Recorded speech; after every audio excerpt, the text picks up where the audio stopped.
de la mañana, 10 en Canarias. Eurostat, la Oficina de Estadística Comunitaria, acaba de confirmar el dato crecimiento del PIB en la eurozona, que crece un 0,4% en la Unión Europea y el empleo un 0,2%. El PIB aumenta. Lectura que acabamos de conocer, el crecimiento en el cuarto trimestre de 2024 arroja ese PIB desestacionalizado con un crecimiento de apenas 2 décimas. Sigue con ese crecimiento nimio en la eurozona del 0,4% en la Unión Europea en comparación con el trimestre anterior. Esa tasa intertrimestral, según acaba de publicar Eurostat, y después de haber visto cómo en el tercer trimestre el PIB había crecido un 0,4% en ambas áreas, con lo cual en el último momento del año, en el último trimestre, crecía todavía menos la eurozona. Un escenario en el que además para el conjunto del año el PIB aumentó un 0,9% en la eurozona y del 1% en el conjunto del bloque, tras el 0,4% que se registraba en ambas zonas en 2023. En comparación con el mismo trimestre del año anterior, el PIB desestacionalizado aumentaba el 1,2% en la eurozona y el 1,4% en la Unión Europea.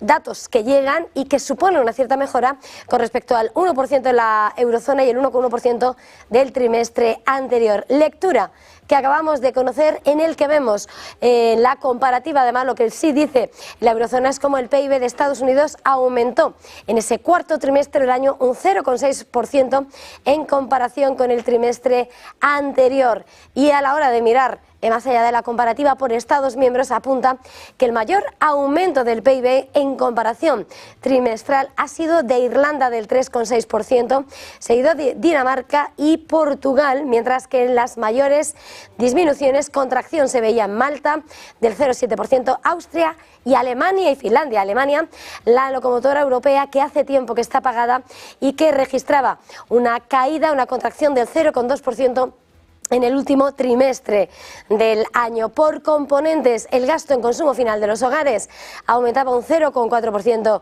en la eurozona, las administraciones públicas un 0,4% y la formación bruta de capital fijo, es decir, esa inversión de las empresas, un 0,6% en la eurozona. Las exportaciones disminuyeron una décima en la eurozona y aumentaron un 0,1% en la Unión Europea, tras una caída del menos 1,4% y menos 1,1% respectivamente, y las importaciones también disminuyeron. Son los datos que llegan a esta hora y en un momento en el que también tenemos esos datos de empleo. Lo estábamos señalando, el empleo que ha crecido un 0,1% en la eurozona, y viendo hasta ahora ese cuarto trimestre el número de personas empleadas que ha aumentado un 0,1% en la eurozona y un 0,2% en el bloque total de la Unión Europea. Con todo esto, tiempo para analizar el dato que se desprende, la realidad de este dato, y recibimos ahora mismo a José Basagoiti, que nos recibe, CEO y co-founder de Trading Pro. Muy buenos días. ¿Qué tal? Un placer, ¿cómo estamos? Bueno, radiografía de esa economía de la eurozona que crece con esa timidez. ¿Cuál es la lectura?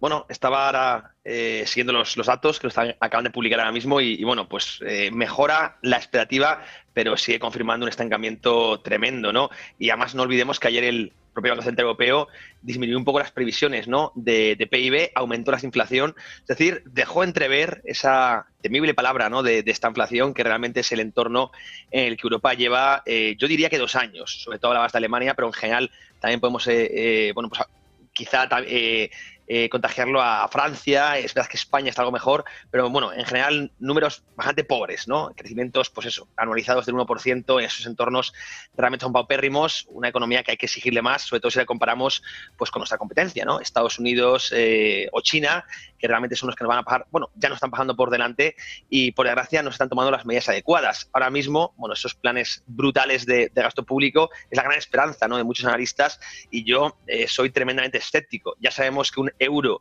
de gasto público genera mucho menos crecimiento que 1 euro de gasto privado, pero se está optando por aumentar inversión y consumo vía deuda, vía gasto público y bueno, son recetas que sabemos que no generan crecimiento, lo hemos visto en Japón y la estamos replicando, ¿no? Así que, bueno, pues por desgracia creo que vamos a una dinámica de estancamiento, de zombificación en una Europa que está pasando ya la irrelevancia en todo el mundo y por desgracia creo que seguiremos así. En este escenario, en medio de lo que está siendo ese punto de inflexión, hemos visto cómo entre las economías que caían era esa locomotora apagada, lo mencionabas, ese escenario casi de estanflación y lo que hemos visto esta semana. La propia Lagarde decía, bueno, no vamos a analizar el ruido del momento, esos rendimientos del boom, pero ese plan de inversión de gasto público en la defensa, en las infraestructuras de Alemania, sin lugar a dudas, va a ser uno de los puntos de atención en el euro y en la economía. A la hora de atender lo que puede ser ese revulsivo para la economía de la eurozona, ¿crees que esos movimientos, aunque sean de gasto público en Alemania, cómo podrían impactar? Lo digo por eso, porque ese escenario es claro y es más que contundente la radiografía de cómo es de los que está en contracción Alemania en ese cierre de año. Sí, a ver, Christine Lagarde yo creo que hace bien en ese comentario porque, bueno, el mercado es muy esquizofrénico, digamos, en el corto plazo y, bueno, por una serie de movimientos que hemos tenido 2-3 días, pues tampoco vamos a tomar conclusiones de política monetaria a largo plazo. Pero, bueno, yo creo que el mercado de bonos, que no vimos que es el más sofisticado, el más profesionalizado, suele mandar la pista correcta, no como el de renta variable, y pues está avisando, bueno, la subida de los rendimientos tan fuerte que comentabas, nos dice dos cosas, ¿no? O que se espera que el crecimiento aumente por este tremendo gasto público, cosa que yo descarto literalmente, y lo que veo es que se está apostando más por una inflación pegajosa y por encima del 3-4% en los próximos lustros. No hablo de próximos meses, sino próximos lustros, en el largo plazo, porque veamos que es un gasto brutal fiscal que va a ser recurrente durante los próximos años. Gasto público sin que suba la producción en la misma proporción es inflación. No hay que ser un versado en economía para entender todo esto. Entonces, ese aumento de los rendimientos, no vimos que la parte larga de la curva de bonos descuenta el PIB nominal, es decir, o crecimiento e inflación. Pero desde mi punto de vista no es que se esté descontando más crecimiento, sino mucha más inflación y por eso estamos viendo estos momentos pues tan inusuales, ¿no? De hecho, pues rangos que no se veían desde la caída del muro de Berlín, para que nos hagamos una idea, ¿no? Es decir, Lagarde no tiene que tomar decisiones, pero creo que ya se ve venir un poco lo que tenemos por delante.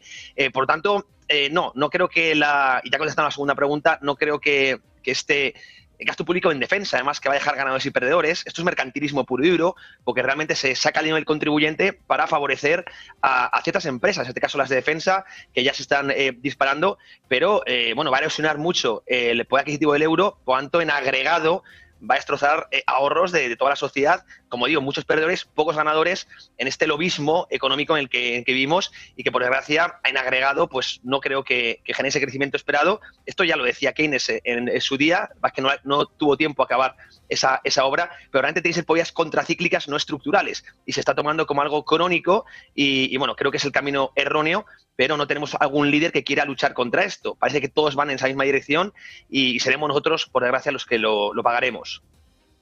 José, quería preguntarle, porque hoy conocíamos también ese dato de empleo y a la hora de leer todo el comunicado de Eurostat señala como esa combinación de PIB y de empleo permite lo que es una productividad laboral basada en personas del 0,4% en la eurozona y un 0,8% en la Unión Europea. Ahora mismo estábamos escuchando a Christine Lagarde señalar cómo la clave está en conseguir una mayor productividad, que de momento es el gran talón de Aquiles de Europa. En medio de esas medidas que se están anunciando, en medio de estos datos, ¿cuál es la lectura? Hombre, efectivamente es el gran talón de Aquiles. España lleva estancada 2 décadas, Europa más de lo mismo, no se consigue mejorar la productividad. Y claro, la gran pregunta es cómo lo vamos a hacer. Con unos burócratas que van a asignar el capital y van a decir dónde tiene que ir la inversión.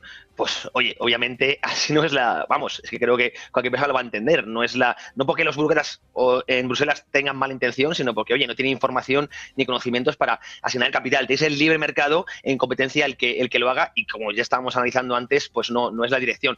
Quizá haya un halo de esperanza, y bueno, muchos analistas lo estamos pensando, que es ese elefante blanco que puede ser la inteligencia artificial que dispare la productividad.